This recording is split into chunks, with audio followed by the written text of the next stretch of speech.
ओम ओम श्री गुरुभ्यो नमः। हरिः ओम। ओम नमो भगवते वासुदेवाय। ओम श्री कृष्णाय परब्रह्मणे नमः। अथ श्रीमन्नारायणीयं नवमं दशकं जगत्सृष्टिवर्णनम्। ऋतस्य कमलोद्भवस्तव हि नाभिपङ्केरुहे कुतस्त विदिदमम्बुधा उदितमित्यनालोकयन् तदीक्षणकुतूहलात् प्रतिदिशौ विवृत्ताननः चतुर्वदनतामगाद्विकसदष्टदृश्यम्भुजाम् Same महार्णववि Bhagini. I was hearing the same one halanta sakarah extra sound, which is not necessary. Kutas कुत vidida. कुतस् You are kutas vidida. Likewise, you are saying. So please correct yourself. Only one is sound will come.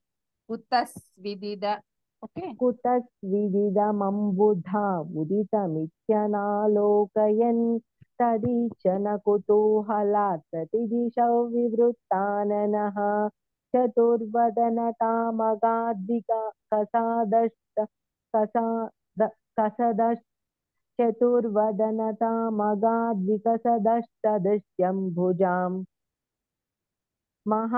महार्णवविघूर्णतं कमलमेव तत्केवलं विलोक्य तदुपाश्रयन् तव तनुं तु नालोकयन् क एष कमलोदरे महति निःसहायो ह्यहम् कुतस्विदिदमम्बुजं समजनीति चिन्तामगात् Only first line of this shloka. Maharnava. महार्णवविघूर्णितं तं कमलमेव तत्केवलम् Okay.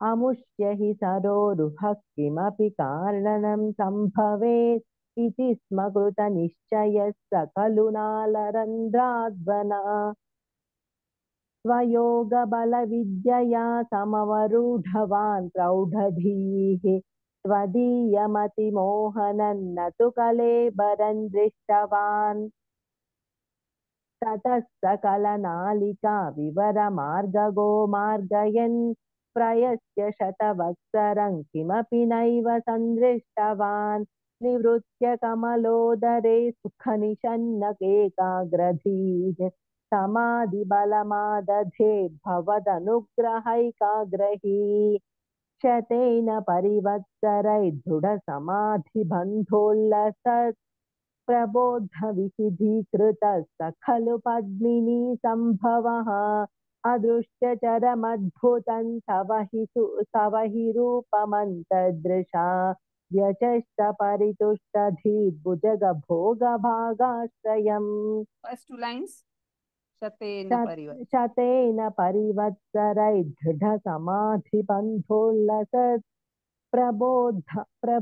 प्रबोधविशदीकृतः स खलु पद्मिनी सम्भवः You know, no, the first and second pada is to be, both are to be said continuously.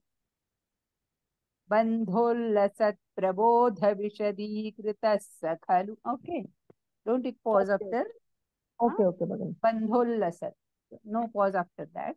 We need to say it continuously. Till okay Padmini Sambhavaha. Okay okay भगिनि अदृष्टरसमद्भुतं तव हि रूपमन्तर्धृशा अन्तर्धृशा व्यचेष्टपरितुष्टधीर्भुजगभोगभागाश्रयम् किरीटमकुटोल्लसत्कटकहारकेयूरयं मणिस्फुरितमेखलं सुपरिरीति पीताम्बरम् कलाय कुसुमप्रभं गलतलोल्लसत्कौस्तुभम् वपुस्तदयि भावये कमलजन्मने दर्शितम् श्रुतिप्रकारदर्शितप्रचुरवैभव श्रीपते हरे जय जय प्रभो पदमुपैति दिश्यादृशोः कुरुष्व धियमाशु मे भुवननिर्मितौ कर्मठाम् इति द्रुहिणवर्णितस्वगुणपं हि मा पाहि माम् Here in the first line, it is prakara only. You are saying prakara. Shruti prakara, you are, it is Shruti prakara ka only. श्रुति प्रकर दर्शित प्रचुर वैभव श्रीपते. Yes. Okay. Okay. Okay. It is prakara. You are saying prakara. Second line I just noticed. That is why. Okay. Okay. You can continue. Okay.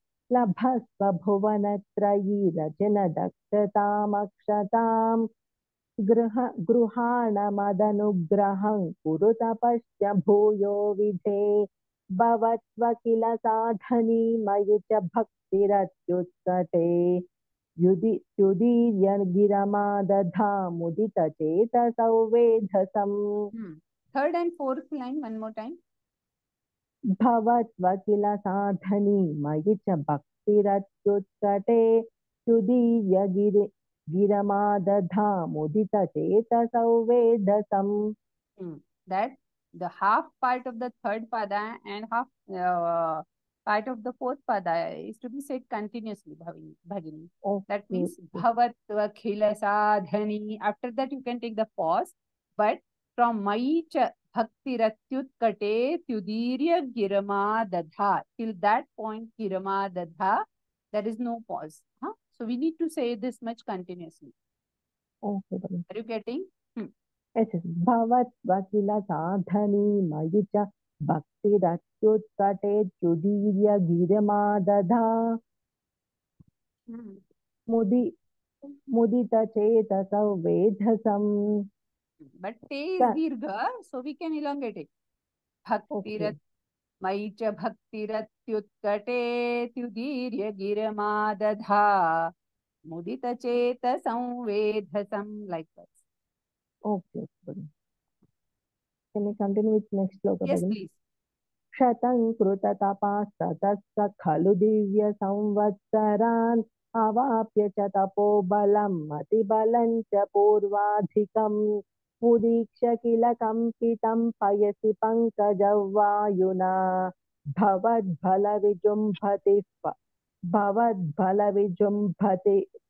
विजृम्भितः पवनपाथसी पीतवान् तवैव कृपया पुनः सरसिजेन तेनैव सह प्रकल्प्य भुवनत्रयीं प्रववृते प्रजानिर्मितौ तथाविध कृपाभरो गुरुमरुत्पुराधीश्वर त्वमाशु परिपाहि मां गुरुदयोक्षितैरीशितैः इति श्रीमन्नारायणीये जगत्सृष्टिवर्णनं नाम नवमं दशकं समाप्तं. नारायणाखिलगुरो भगवन्नमस्ते. नारायणाखिलगुरो भगवन्नमस्ते. धन्यवादः भगिनी. ओम श्री गुरुभ्यो नमः.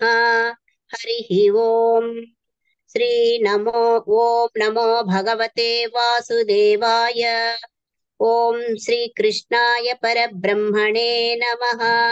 अथ श्रीमन्नारायणीयं नवमं दशकं जगत्सृष्टिवर्णनं स्थितः स कमलोद्भवस्तव हि नाभि पङ्केरुहे कुतस्विदिदमम्बुधा उदितमित्यनालोकयन् त्वत्तदीक्षण कुतूहलात् प्रतिदिशौ विवृत्ताननः चतुर्वदनतामगात् विकसदष्टदृष्ट्यम्बुजाम् महान्नवविघूर्णितं कमलमेव तत्केवलम् विलोक्य तदुपाश्रयन् तव तनुन्तु नालोकयन् क एष कमलोदरे महति निस्सहायो ह्यहम् कुतस्विदिदमम्बुजं समजनीति चिन्तामगात् अमुष्य हि सरोरुह किमपि कारणं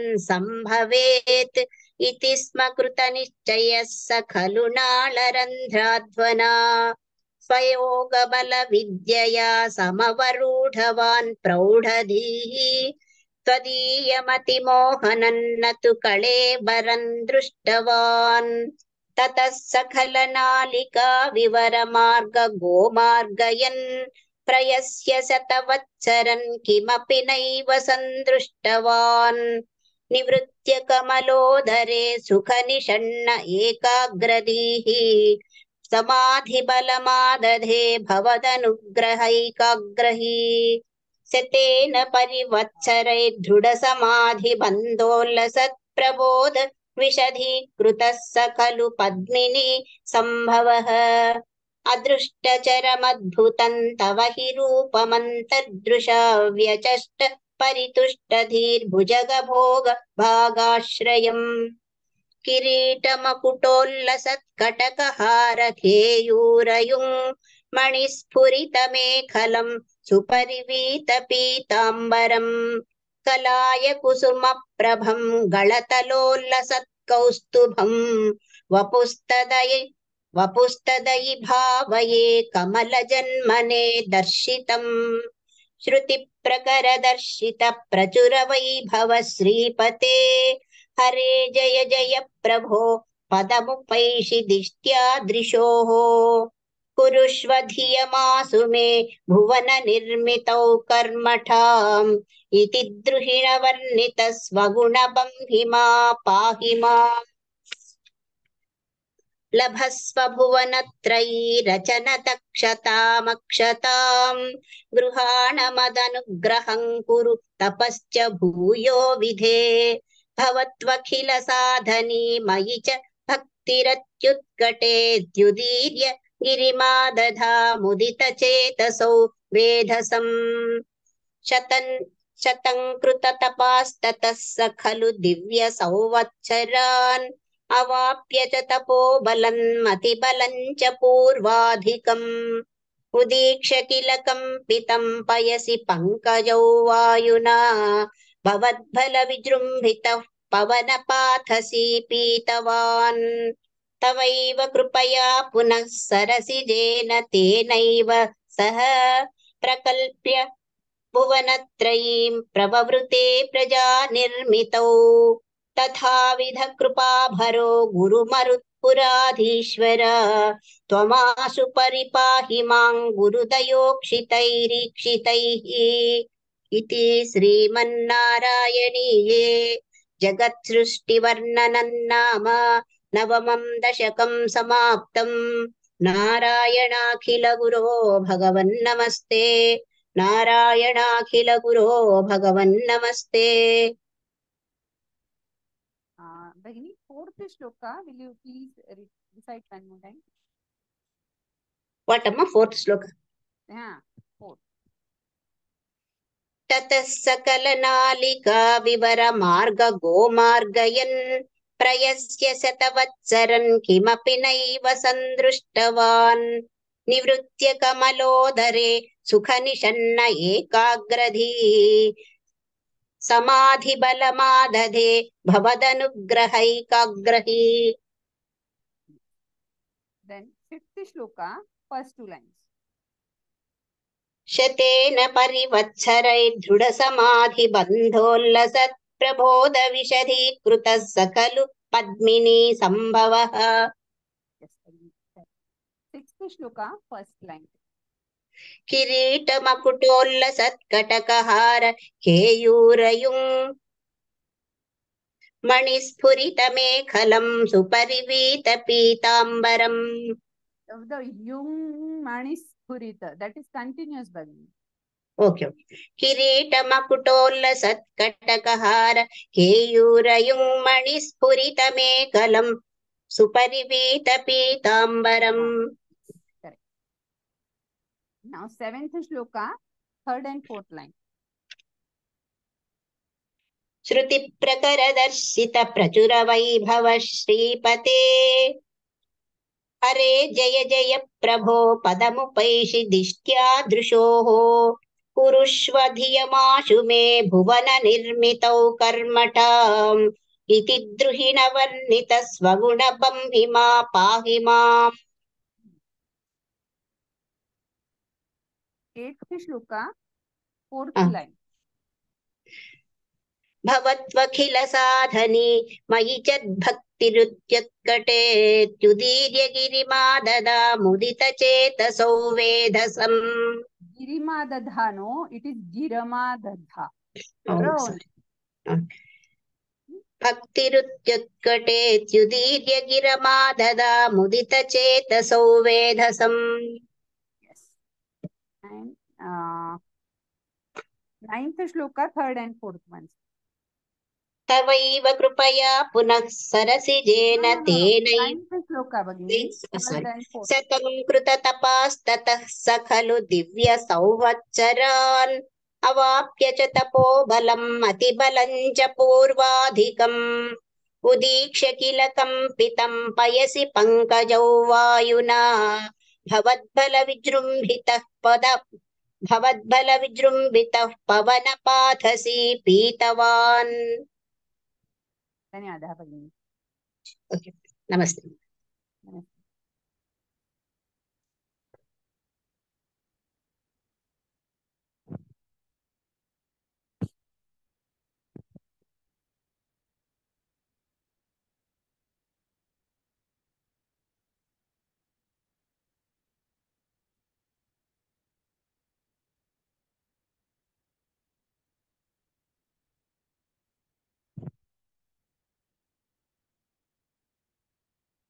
Next devotee, please unmute yourself and recite.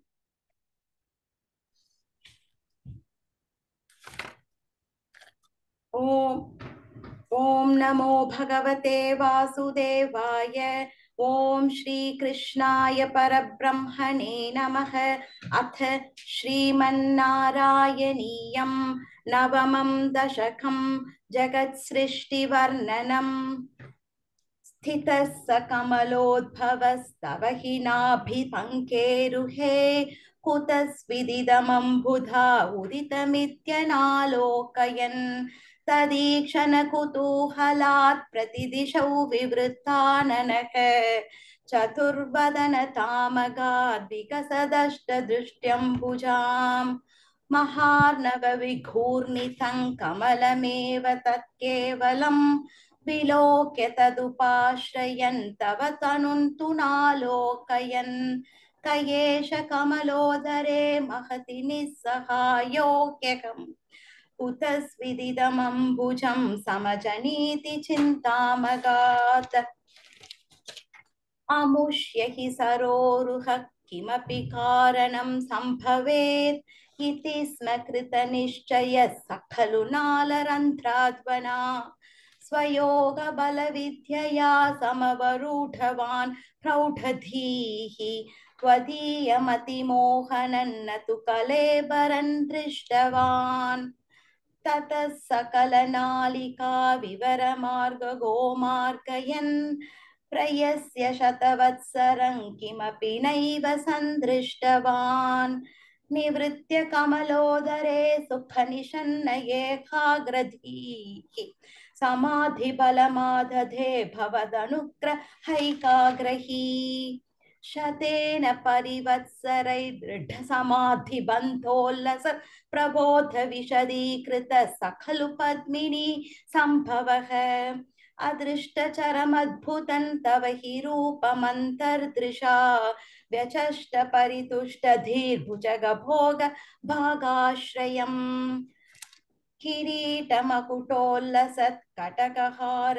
केयूरयुङ्मणिस्फुरितमेखलं सुपरिवीतपीताम्बरम् कलाय कुसुमप्रभङ्गलतोलोल्लसत्कौस्तुभम् वपुस्तदयि भावये कमलजन्मने दर्शितम् श्रुतिप्रकरदर्शित प्रचुर वैभव श्रीपते हरे जय जय प्रभो पदमुपैषि दिष्ट्यादृशोः कुरुष्व धियमाशु मे भुवन निर्मितौ कर्मठाम् इति द्रुहिण स्वगुणबं हिमा पाहि माम् लभस्व भुवनत्रयी रचन दक्षता मक्षताम् गृहाणमदनुग्रहं कुरु तपश्च भूयो विधे भवत् अखिल साधनी मयि च भक्तिरत्युत्कटे द्युतीर्य गिरमादधा मुदित चेतसौ वेधसम्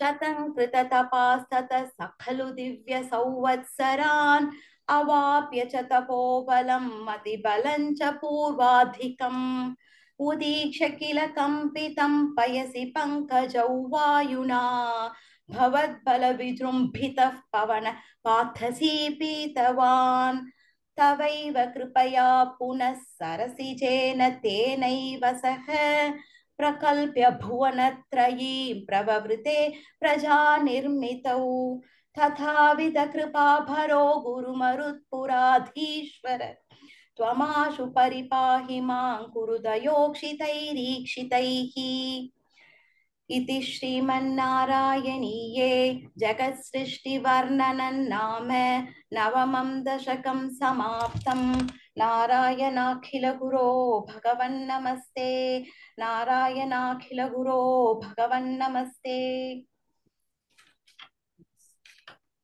Namaste. Nearly 8th shloka, 3rd and 4th line. भवत्वखिल साधनी मयि च भक्तिरत्युत्कटे द्युदीर्य गिरमादत भवत्वखिल साधनी मयि च भक्तिरत्युत्कटे द्युदीर्य गिरमादधा मुदित चेतसौ वेधसम्. After sadhani, we can have the pause so that we can continue till Giramadadha. Huh? Okay. Okay. Dhanyawada. Thank you.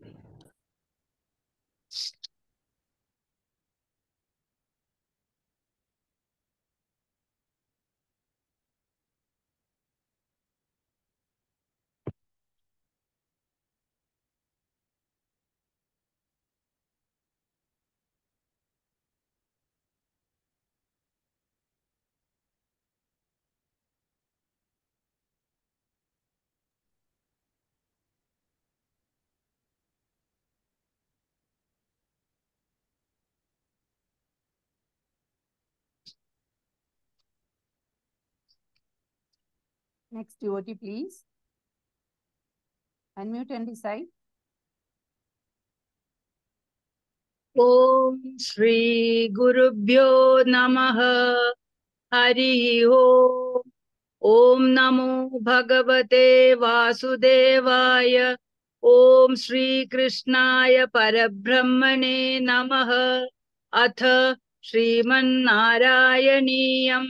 नवमं दशकं जगत्सृष्टिवर्णनम् स्थितः स कमलोद्भवस्तव हि नाभिपङ्केरुहे कुतस्विदिदमम्बुदा उदितमित्यनालोकयन् ततीक्ष्णकुतूहलात् प्रतिदिशौ विवृत्ताननः चतुर्वदनतामगादिकसदष्टदृष्ट्यम्बुजाम् महार्णवविघूर्णितं कमलमेव तत्केवलम् विलोक्य तदुपाश्रयन् तव तनुं तु नालोकयन् क एष कमलोदरे महति निस्सहायो ह्यहम् कुतस्विदिदमम्बुजं समजनीतिचिन्तामगात् अमुष्य हि सरोरुह किमपि कारणं सम्भवेत् इति स्म कृतनिश्चयः स खलु नालरन्ध्राध्वना स्वयोगबलविद्यया समवरूढवान् प्रौढधीः त्वदीयमतिमोहनं न तु कलेबरं दृष्टवान् ततः सकलनालिका विवरमार्गगो मार्गयन् प्रयस्य शतवत्सरं किमपि नैव सन्दृष्टवान् निवृत्य कमलोदरे सुघनिषण्ण एकाग्रतीः समाधिबलमाददे भवदनुग्रहैकाग्रही शतेन परिवत्सरै दृढसमाधिबन्धोलसत् प्रबोधविशदीकृतः स खलु पद्मिनी सम्भवः अदृष्टचरमद्भुतं तव हि रूपमन्तर्दृशान् व्यचष्ट परितुष्ट दीर्भुजगभोगभागाश्रयम् किरीटमकुटोलसत्कटकहारकेयूरयुङ्मणिस्फुरति स्फुरित मेखलं सुपरिवीतपीताम्बरम् कलाय कुसुमप्रभङ्गलतलोलसत्कौस्तुभम् वपुस्तदै भावये कमलजन्मने दर्शितम् श्रुतिप्रकरदर्शित प्रचुर वैभव श्रीपते हरे जय जय प्रभो पदमुपैषि दृष्ट्या दृशोः पुरस्वदीयमाशु मे भुवन निर्मितौ कर्मटाम् मिति इति द्रुहिण वर्णित स्वगुण भङ्गिमां पाहि माम् लभस्व भुवनत्रयी रचन दक्षतामक्षताम् गृहाणमदनुग्रहं कुरु तपश्च भूयो विधे भवत्वखिल साधनी मयि च भक्तिर्रत्युत्कटे युदीर्य गिरमादधा मुदित चेतसौ वेदसम् शतं कृत तपास्ततः स खलु दिव्य संवत्सरान् अवाप्य च तपोबलं मतिबलं च पूर्वादिकम् उदीक्ष्य किल कंपितं पयसि पंकजौ वायुना भवद्बल विसृम्भितः पवनपाथसी पीतवान् तवैव कृपया पुनः सरसिजेन तेनैव सह प्रकल्प्य भुवनत्रयीं प्रववृते प्रजानिर्मितौ तथावित कृपाभरो गुरुमरुत्पुराधीश्वर त्वमाशु परिपाहि मां गुरुदयोक्षितैरीक्षितैः इति श्रीमन्नारायणीये जगत्सृष्टिवर्णनं नाम नवमं दशकं समाप्तम् नारायणाखिल गुरो भगवन्नमस्ते नारायणाखिल गुरो भगवन्नमस्ते Beginning somewhere, only at some places, Mahapranams are missing. Okay. Nabhipanke ruhe. Then Okay.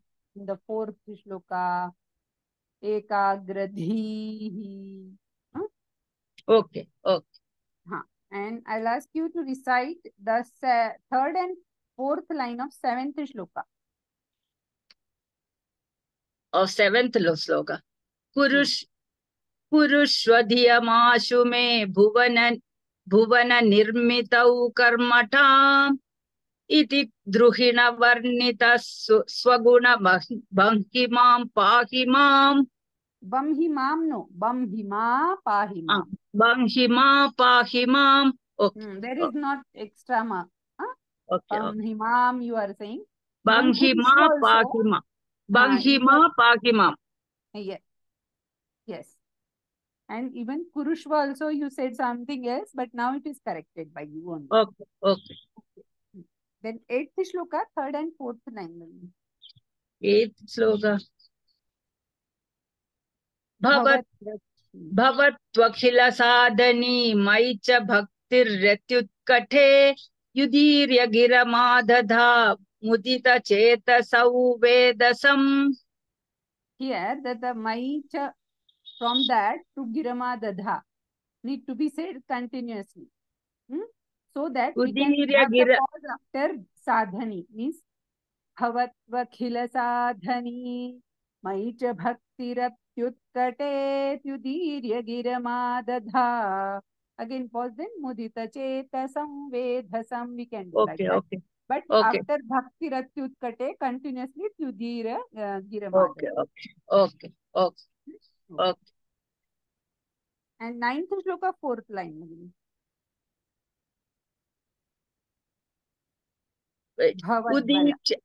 उदीक्ष्य खिल कंपितं पयसि पंकजौ वायुना भवद्बल विसृम्भितः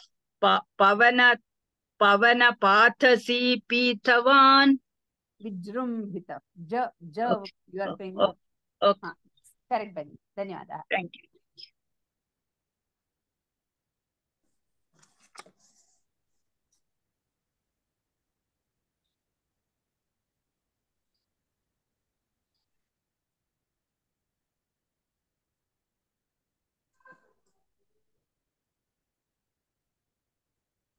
Next devotee, please. Yes, Bhagini. Namaste, Bhagini. Namaste, Bhagini. Shri Gurubhyo Namaha.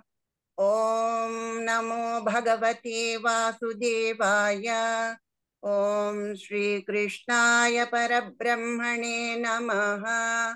Atha Shrimanarayaniyam Navamam Dashakam Jagat Srishti Varnanam स्थितः सकमलोद्भवस्तव हि नाभिपङ्केरुहे कुतस्विदितमम्बुधा उदितमित्यनालोकयन् तदीक्षणकुतूहलात् प्रतिदिशौ विवृत्ताननः चतुर्वदनतामगात् विकसदष्टदृष्ट्यम्बुजाम् महार्णवविघूर्णितं कमलमेव तत्केवलम् विलोक्य तदुपाश्रयन् तव तनुन्तु नालोकयन् क एष कमलोदरे महति निस्सहायो ह्यहम् कुतस्विदितमम्बुजं समजनीति चिन्तामगात्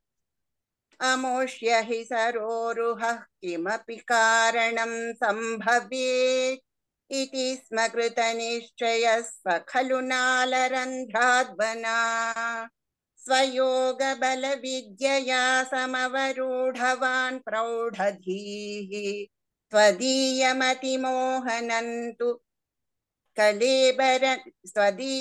स्वदीयमतिमोहनन्न तु कलेबरं दृष्टवान् ततः सकलनालिका विवरमार्गगो मार्गयन् प्रयश्य शतवत्सरं किमपि नैव सन्दृष्टवान् ततः सकलनालिका विवरमार्गगो मार्गयन् प्रयस्य शतवत्सरं किमपि नैव सन्दृष्टवान् निवृत्य कमलोदरे सुखनिषण्ण एकाग्रधीः समाधिबलमादधे भवदनुग्रहैकाग्रही शतेन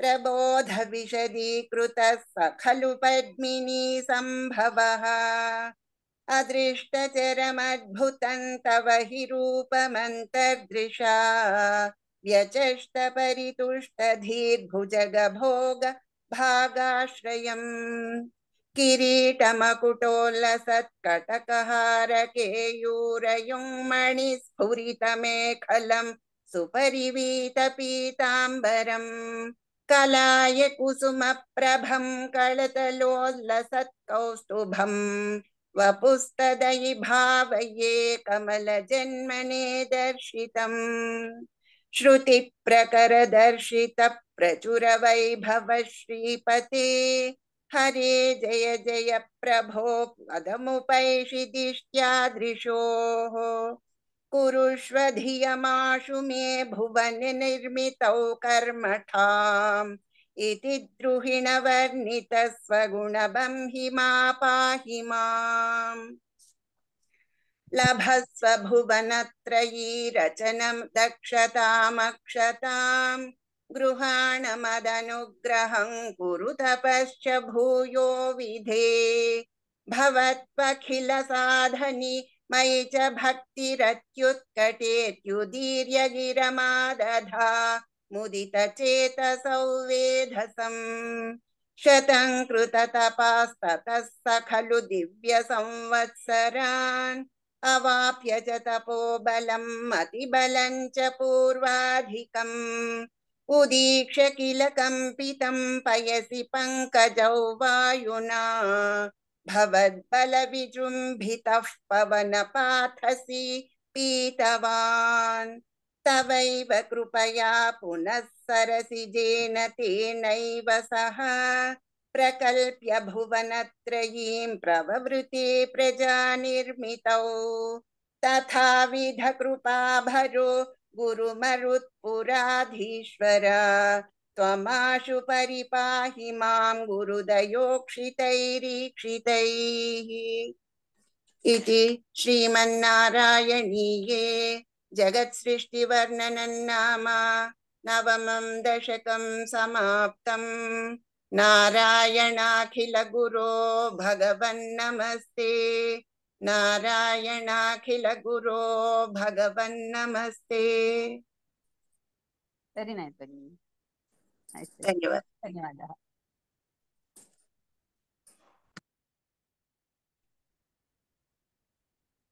ॐ श्री गुरुभ्यो नमः। ॐ नमो भगवते वासुदेवाय। ॐ श्री कृष्णाय परब्रह्मणे नमः। अथ श्रीमन्नारायणीयम् नवमं दशकम् जगत्सृष्टिवर्णनम्। स्थितः स कमलोद्भवस्तव हि नाभिपङ्केरुहे कुतस्विदिदमम्बुधा उदितमित्यनालोकयन् तदीक्षण कुतूहलात् प्रतिदिशौ विवृत्ताननः चतुर्वदनतामगाद्विकसदष्टदृष्ट्यम्बुजाम् महार्णवविघूर्णितं कमलमेव तत्केवलम् विलोक्य तदुपाश्रयन्तव तनुन्तु नालोकयन् क एष कमलोदरे महति निस्सहायो ह्यहम् कुतस्त्विदिदमम्बुजं समजनीति चिन्तामगात् अमुष्य हि सरोरुहः किमपि कारणं सम्भवेत् इति स्म कृतनिश्चयः स खलु नालरन्ध्राध्वना स्वयोगबलविद्यया समवरूढवान् प्रौढधीः त्वदीयमतिमोहनन्न तु कलेबरं दृष्टवान् ततः सकलनालिका विवरमार्गगो मार्गयन् प्रयस्य शतवत्सरं किमपि नैव सन्दृष्टवान् निवृत्य कमलोदरे सुखनिशन्न एकाग्रधीः समाधिबलमादधे भवदनुग्रहैकाग्रही शतेन परिवत्सरैर्दृढसमाधिबन्धोल्लसत् प्रबोधविशतीकृतः स खलु पद्मिनी सम्भवः अदृष्टचरमद्भुतं तव हि रूपमन्तर्दृशा व्यचष्टपरितुष्टधीर्भुजगभोगभागाश्रयम् किरीटमकुटोल्लसत्कटकहारकेयूरयुङ्मणिस्फुरितमेखलं सुपरिवीतपीताम्बरम् कलाय कुसुमप्रभं गलतलोल्लसत्कौस्तुभम् वपुस्तदयि भावये कमलजन्मने दर्शितम् श्रुतिप्रकरदर्शित प्रचुर वैभव श्रीपते हरे जय जय प्रभो पदमुपैषि दिष्ट्यादृशोः कुरुष्व धियमाशु मे भुवन निर्मितौ कर्मठाम् इति द्रुहिणवर्णितः स्वगुणबंहि मा पाहि माम् लभस्व भुवनत्रयी रचन दक्षतामक्षताम् गृहाणमदनुग्रहं कुरु तपश्च भूयो विधे भवत्वखिल साधनी मयि च भक्तिरत्युत्कटेत्युदीर्य गिरमादधामुदित चेतसौ वेधसम् शतं कृततपास्ततः स खलु दिव्य संवत्सरान् अवाप्य च तपोबलं मदिबलं च पूर्वाधिकम् उदीक्ष किल कम्पितं पयसि पङ्कजवायुना भवद्बलविजृम्भितः पवनपाथसी पीतवान् तवैव कृपया पुनः सरसिजेन तेनैव सह प्रकल्प्य भुवनत्रयीं प्रववृते प्रजानिर्मितौ तथाविध कृपाभरो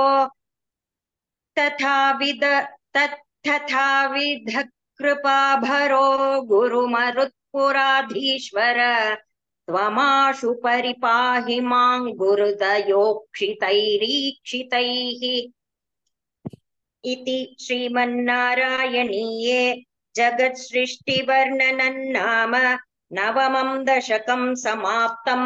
नारायणाखिलगुरो भगवन्नमस्ते। नारायणाखिलगुरो भगवन्नमस्ते। तमाम भगिनी, धन्यवादः। धन्यवादः।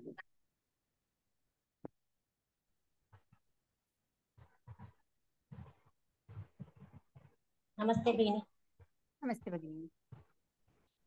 ॐ श्री गुरुभ्यो नमः। हरिः ॐ। ॐ नमो भगवते वासुदेवाय। ॐ श्रीकृष्णाय परब्रह्मणे नमः। अथ श्रीमन्नारायणीयं नवमं दशकं जगत्सृष्टिवर्णनम्। स्थितः स कमलोद्भवस्तव हि नाभिपङ्केरुहे कुतस्विदितमम्बुधा उदितमित्यनालोकयन् तदीक्षण कुतूहलात् प्रतिदिशौ विवृत्ताननः चतुर्वदनतामगात् विकसदष्टदृष्ट्यम्बुजाम्। Only first line of this shloka. स्थितः स कमलोद्भवस्तव हि नाभिपङ्केरुहे नाभिपङ्केरुहे भ is a mahaprana. नाभिपङ्केरुहे You know, no? That is a mahaprana. yes भगिनी नाभिपङ्केरुहे महानवविघूर्णितं कमलमेव तत् केवलं विलोक्य तदुपाश्रयन् तव तनुन्नालोकयन् कयेष कमलोदरे महति निस्सहायो ह्यहं कुतस्विदितमम्बुजं समजनीति चिन्तामगात् आमुष्य हि सरोरुह किमपि सम्भवेत् इति स्म कृतनिश्चयः स खलु नालरन्ध्रात्मना स्वयोगफलविद्यया समवरूढवान् प्रौढधीः त्वदीयमतिमोहनं न तु कलेबरन् दृष्टवान्। First two lines of this shloka. Third. आमुष्य हि सरोरुह किमपि कारणं सम्भवेत् इति स्म कृतनिश्चयः स खलु नालरन्ध्रात्मना स्वयोगफल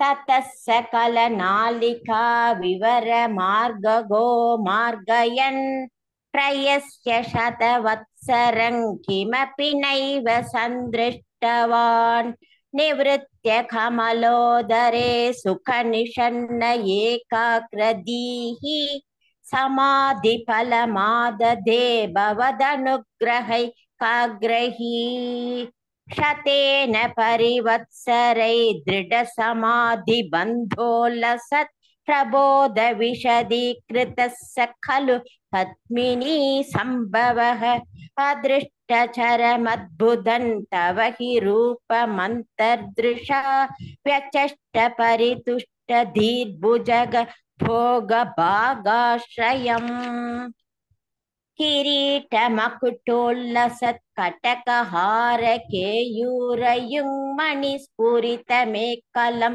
सुपरिवीतपीताम्बरम् पलायकुसुमप्रभङ्गलतलोल्लसत्कौस्तुभं वपुस्ततयि भावये कमलजन्मने दर्शितम् श्रुतिप्रकरदर्शित प्रचुर वैभव श्रीपते हरे जय जय प्रभो पतमुपैषि दिष्ट्यादृशोः कुरुष्व धियमाशु मे भुवन निर्मितौ कर्मठाम् इति द्रुहिण वर्णित स्वगुण बंहि मा पाहि माम् लभस्व भुवनत्रयी रचन दक्षतामक्षताम्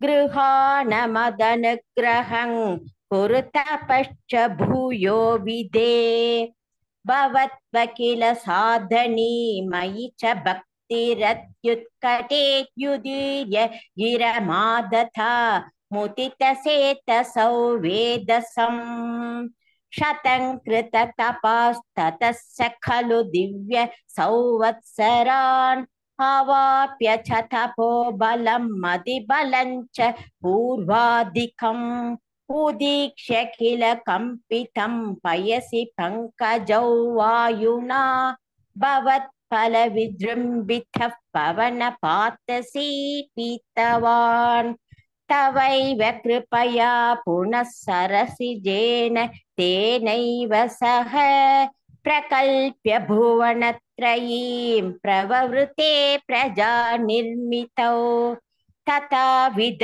कृपाभरो गुरुमरुत् पुराधीश्वर त्वमाशु परिपाहि मां गुरुतयोक्षितैरीक्षितैः इति श्रीमन्नारायणीये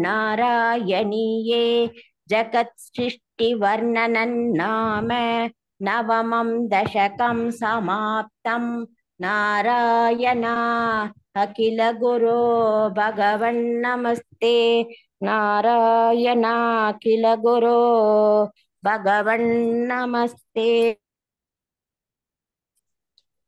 ಧನ್ಯವಾದ ಭಗಿನಿ. ಧನ್ಯವಾದ ಭಗಿನಿ ಧನ್ಯವಾದ